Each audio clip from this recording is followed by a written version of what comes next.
लातूर जिल्हा परिषद निवडणुकीच्या प्रचारात अमित देशमुख विरुद्ध संभाजी निलंगेकर असा सामना सुरू झालाय। काँग्रेस उमेदवाराच्या अपहरणावरून अमित देशमुखांनी भाजपला लातूरचा बिहार करायचा अशी टीका केली आहे। तर निलंगेकरांनी लातूरमधील ड्रग्ज माफियांचा विषय काढून पलटवार केलेला आहे। पाहूया। भाजपला लातूरचा बिहार करायचा आहे का? काँग्रेस उमेदवाराच्या अपहरणावरून अमित देशमुखांचा सवाल। लातूर ड्रग्ज नगरी कुणामुळे झाली? निलंगेकरांचा सवाल।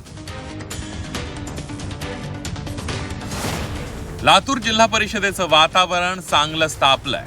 निलंगा तालुक्यातील तांबाळा जिल्हा परिषदेच्या गटातील काँग्रेस उमेदवार अंजली चौधरी यांचं अपहरण झाल्याचा आरोप करण्यात आलाय। या कथित अपहरण प्रकरणावरून काँग्रेस आमदार अमित देशमुख यांनी थेट निलंगेकर आणि भाजपवर आरोप केले। भाजपला लातूरचा बिहार करायचा आहे का असा आरोप देशमुखांनी केला। शिवाय उमेदवाराचं अपहरण होत असेल तर हेच का निलंगा राजा असा सवालही त्यांनी उपस्थित केला।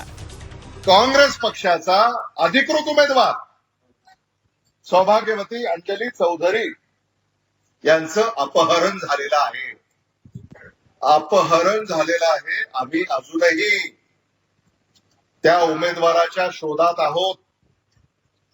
जिल्हा पोलीस अधीक्षकांकडे काल आम्ही तक्रार नोंदवली आहे। भारतीय जनता पक्षाला लातूरचा बिहार करायचा आहे। अमित देशमुखांच्या टीकेला संभाजी पाटील निलंगेकर यांनी ही सडेतोड उत्तर दिलंय। निलंग्यातील राजकारणावर देशमुखांनी चुकूनही बोलू नये असा सल्ला निलंगेकरांनी देशमुखांना दिलाय। शिक्षण नगरी लातूरमध्ये अंमली पदार्थ विक्रीचा नंगानाच सुरू असल्याचा आरोप त्यांनी केलाय। अंमली पदार्थ विकणाऱ्यांच्या पाठीशी कोण आहे असा सवालही त्यांनी उपस्थित केलाय। आर्थिक जी उलाढाल होती ही शिक्षण प्रणालीवर होती। तुमच्या ढिसाळ कारभारामुळे तुम्ही ज्या पद्धतीने अंमली पदार्थांचा तिथं नंगानाच जे तुम्ही चालू केलात, आज शिक्षणाची पंढरी जी होती ती उद्ध्वस्त व्हायला लागली। आमच्या भागातलं तुम्ही चुकूनही बोलायच्या भानगडीत जाऊ नका।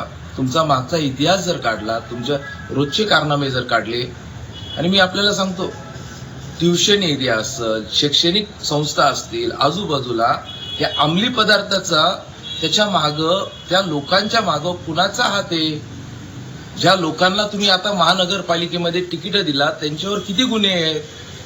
ह्यांच्यावर काय काय केसेस आहेत? शिवसेना उद्धव बाळासाहेब ठाकरे पक्षाने या संदर्भात भाजपवर आणखी एक गंभीर आरोप केला। संभाजीनगरच्या बजाजनगरमध्ये एका उमेदवाराच्या घरात घुसून उमेदवारी अर्ज माघारीसाठी शिवसेनेच्या नेत्यानं दबाव आणल्याचा आरोप केला। भाजपला लातूरचाच नाही तर संपूर्ण महाराष्ट्राचा बिहार करायचा असल्याचा आरोप अंबादास दानवेंनी केला। लातूरचा नाही, या महाराष्ट्राचाच बिहार करायचा आहे। काल रात्री आमच्या बजाजनगरच्या एका उमेदवाराच्या घरात शिंदे गटाचा उमेदवार घुसला होता। बजाजनगर मधला जाऊन माहिती घ्या तुम्ही। बजाजनगरमध्ये आमचा एक सतीश हिवाळे नावाचा उमेदवार आहे, त्याच्या घरात राम पाटोळे नावाचा शिंदे गटाचा उमेदवार तो घुसला आणि त्याला विड्रॉ कर म्हणून मागे लागला। त्याला मारहाण केली त्यांनी, पोलीस आले सुद्धा नाही अजून सुद्धा। त्यामुळे लातूरच्या निलंग्यातच नाही तर या महाराष्ट्रात सगळीकडे गावोगाव या गोष्टी होतात आणि पोलीस मूग गिळून गप्प बसलेले आहेत। अमित देशमुखांनी लातूरचा बालेकिल्ला राखलाय। आता त्याने झेडपीमध्ये जोर लावलाय। झेडपीवर वर्चस्व निर्माण करण्यासाठी निलंगेकर आणि देशमुख यांच्यात चुरस आहे। त्यातूनच हे आरोप प्रत्यारोप होऊ लागले। वैभव बालकुंदे, झी 24 तास, लातूर।